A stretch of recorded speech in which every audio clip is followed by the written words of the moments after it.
Okay, welcome to another video by AntiquesArena. I'm a UK reseller. I buy and sell antiques and collectibles in the hope to flip them for a profit. Today, I've got a mystery on my hands. We're going to talk about this absolutely breathtaking Art Deco brooch. Well, Art Deco style brooch. But there's some questions that really do need to be answered about it. Now, I purchased this at a car boot sale recently for 50 pence, which equates to about $half. It's made from sterling silver, marquesites, pearl, onyx, and cut crystal. Probably a rock crystal. It is fully hallmarked. Now, I made a mistake originally with the hallmark. Here's a photograph of the hallmark. Now, originally, I thought the hallmark was an F. It's not, it's an R. I had to clean the brooch. The brooch was stinking dirty on the back, and I just cleaned where the mark was so that I could read it tidy. Because originally I'd done the film, and I thought, okay, the brooch is an Art Deco brooch, and I thought, I looked it up, and it had the import mark for London, 925, and what looked like a letter F. So I thought, all right, 1941. Anyway, a couple of people come back and said, no, it's a modern piece. So I've cleaned, and I mean, I give it a good clean. You can see where I've actually cleaned it to read the hallmarks tidy, because there was a bit of muck in there. And the hallmark is an R, capital R, not an F, as I thought. And dates to 1991. So it's still a vintage piece that is 33-year-old. But it's Art Deco in style, not Art Deco. However, take a good look at this brooch now. And I'm going to share with you something I found in my research.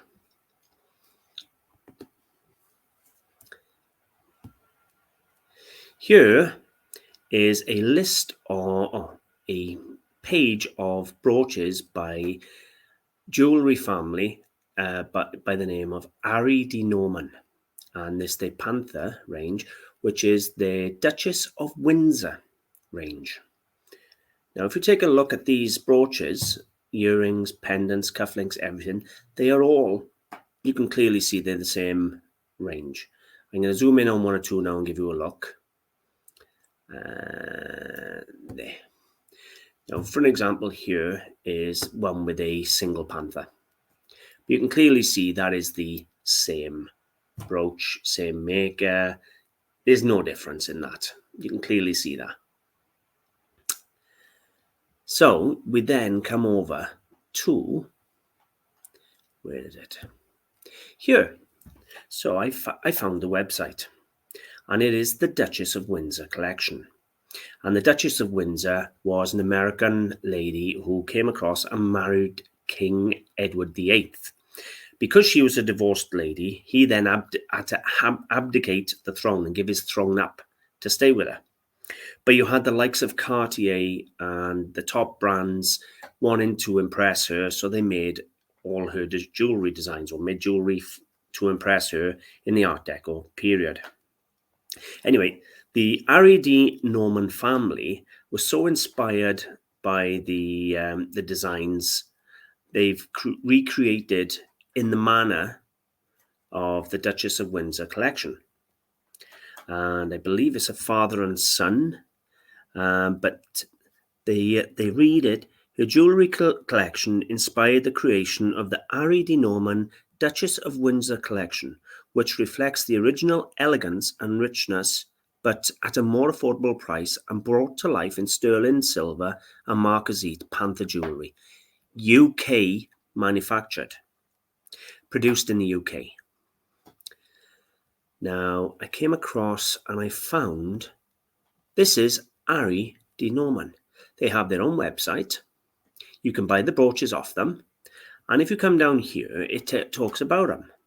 So in 1974, Ari Norman and his father established an importing company for Mexico sterling silver called International Jewellery and Crafts, which was run from their family home in northwest London. Excuse me. In 1976, they moved their complete design and manufacturing base to London and renamed the business Ari D Norman. So in 1976, they stopped importing silver and jewellery and created it in London, and it became Ari D Norman.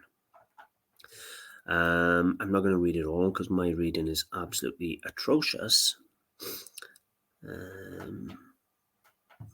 I can tell you now that Ari D Norman, although now they say everything that they do is made in the UK, taking the step allowed them to better control the development of their own look, which would be based on Victorian, Art Nouveau and Art Deco styles, the eras with which Ari had fallen in love.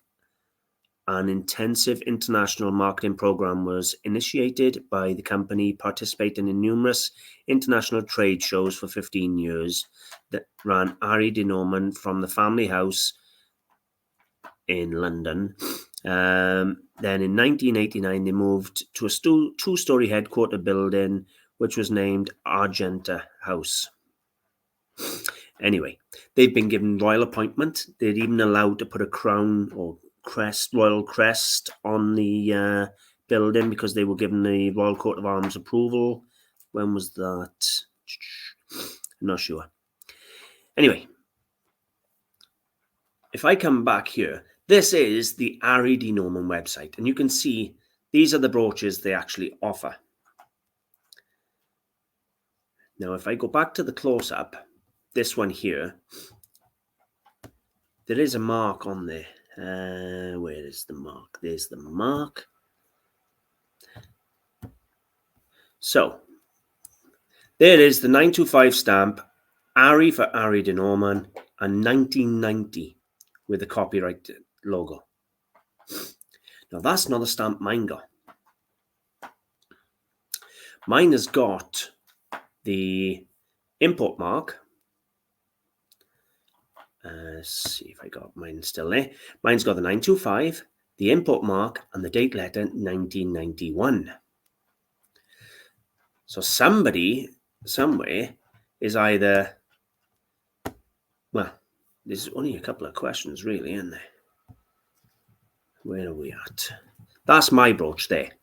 I wanted you to see it in comparison, actually, to the other. That's... Close that one down. Let me go back.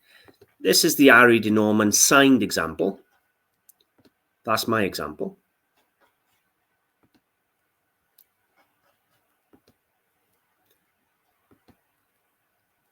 Not a lot of difference, and there are a big variety of examples in green with pearl. You can see the style.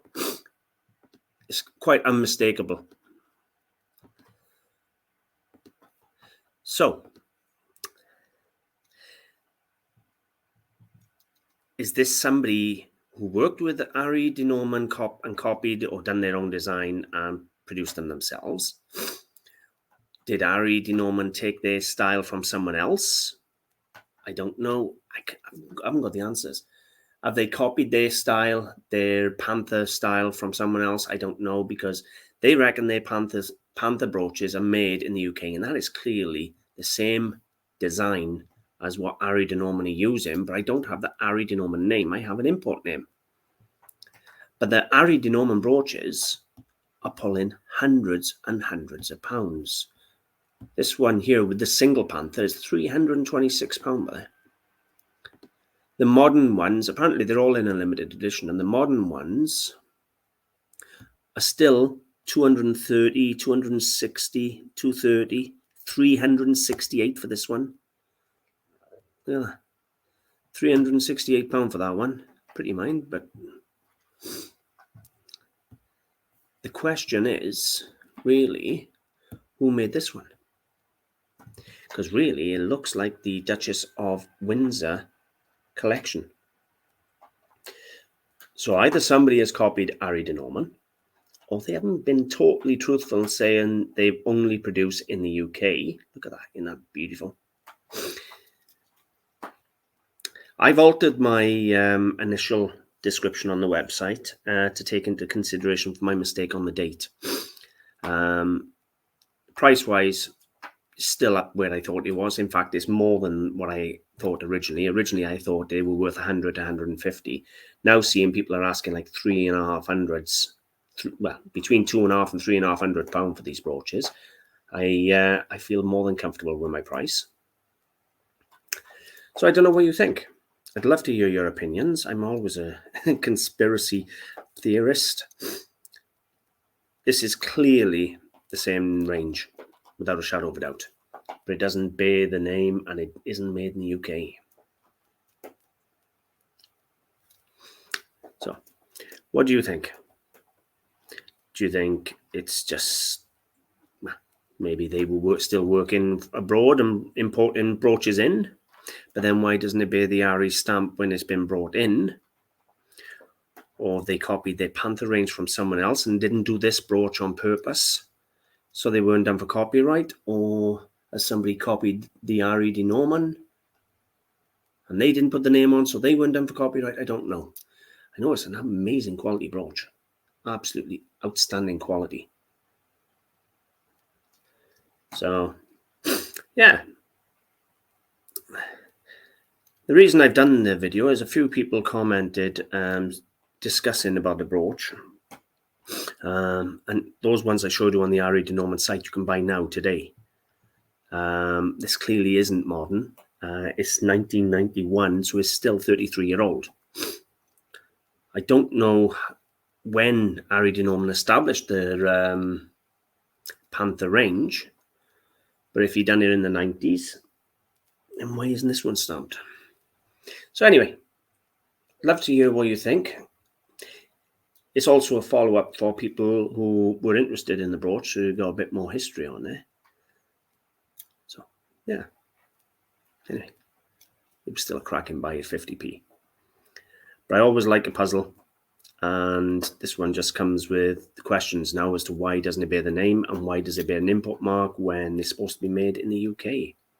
So, anyway, thanks for watching. I'll see you soon.